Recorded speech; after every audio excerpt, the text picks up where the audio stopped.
Terima kasih Tan Sri Yang di-Pertua, terima kasih Kubang Pasu. Untuk makluman, anggaran pembiayaan sebanyak 94.6 bilion ringgit bagi tempoh 7 tahun tersebut diperolehi untuk NIMP diperolehi daripada analisis menyeluruh mengenai pembiayaan yang diperlukan untuk mencapai sasaran yang dinyatakan dalam NIMP 2030.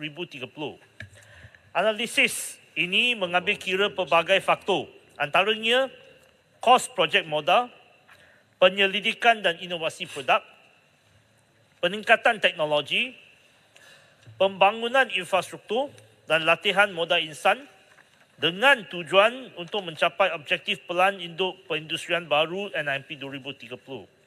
Bagi membantu mempercepatkan pelaksanaan NIMP 2030, sebahagian besar pembiayaan atau kira-kira 90% akan dibiayai oleh pihak swasta menerusi pelbagai sumber kewangan seperti equity, pasaran modal serta institusi kewangan tempatan dan antarabangsa.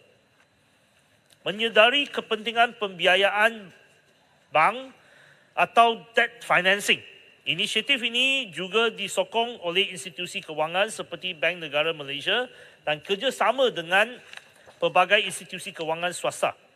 Strategi ini bertujuan untuk menyediakan pelbagai pilihan pembiayaan dengan pelbagai saiz bergantung kepada keperluan industri. Di samping itu, Credit Guarantee Corporations (CGC) juga memainkan peranan penting dalam ekosistem ini dengan menawarkan jaminan kredit bagi mengurangkan risiko terhadap institusi kewangan swasta serta dapat meningkatkan accessibility pembiayaan bagi usahawan kecil dan sederhana. Satu Yang di-Pertua, untuk usaha meningkatkan pelaburan domestik atau DDI dalam tempoh NIMP 2030, khususnya bagi memastikan sumbangan DDI yang signifikan kepada pencapaian sasaran NIMP 2030, kerajaan telah mengambil pendekatan untuk melaksanakan reformasi pentadbiran dengan menubuhkan Jawatankuasa Tindakan Penyelarasan Pelaburan dan Perdagangan JTPPP di bawah Kementerian MITI seperti mana diumumkan di bawah bajet 2024. JTPPP ini dipengerusikan oleh Yang Berhormat Menteri MITI dan keahliannya terdiri daripada pegawai tertinggi merentasi kementerian dan agensi yang berkaitan termasuk kerajaan negeri supaya isu berbangkit dapat diselaras dan diselesaikan dengan kadar segera.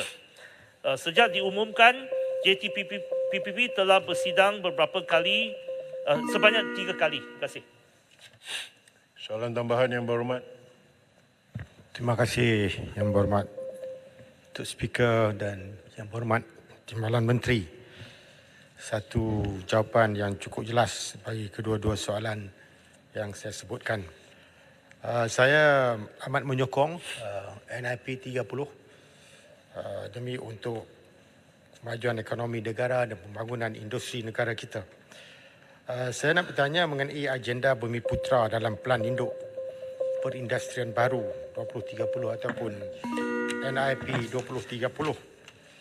Dalam hubungan ini, saya nak minta Menteri menyatakan dengan jelas tentang agenda Bumiputera dalam visi dan misi NIP 2030. Juga apakah perbezaan antara MP 2030 berbanding dengan pelan-pelan induk industri sebelum ini. Terima kasih. Yang Berhormat Menteri. Terima kasih Yang Berhormat Kubang Pasu. Dalam NIMP kita menggariskan 4 misi. Dulu pendekatan terdahulu adalah untuk memberikan sokongan dasar terhadap sektor saja. Tetapi NIMP mengambil pendekatan misi. Dan salah satu misi ataupun misi 4 ialah keterangkuman ekonomi. Dalam konteks dan misi keterangkuman ekonomi, agenda Bumiputera adalah salah satu agenda yang penting untuk memastikan keterangkuman Bumiputera di dalam konteks NIMP. Terima kasih. Silakan Yang Berhormat. Disebut Bumiputera dalam keterangkuman tersebut secara khusus? Ada. Ya, boleh baca dalam buku tu. Yang berhormat. Terima kasih Tuan Yang Di-Pertua soalan tambahan. Saya ingin bertanya Yang Berhormat Timbalan Menteri, apakah insentif yang disediakan untuk IKS domestik supaya mereka boleh berkembang maju bersendirian dan tidak bergantung kepada kerajaan? Terima kasih. Yang berhormat Menteri. Insentif yang telah diumumkan dalam bajet 2024 termasuk reinvestment allowance untuk meningkatkan DDI. Galakan cukai pelaburan semula reinvestment secara tiering dalam bentuk allowance cukai pelaburan sebanyak 70% atau 100% telah diumumkan pada dalam bajet 2024.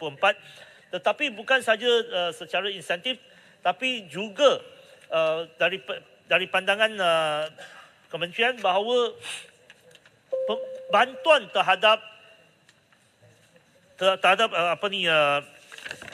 syarikat-syarikat DDI ialah untuk kita mengadakan ekosistem supaya DDI dan terutamanya SME di dalam satu konteks, satu ekosistem yang memasuki mereka dalam rantaian bekalan global. Terima kasih.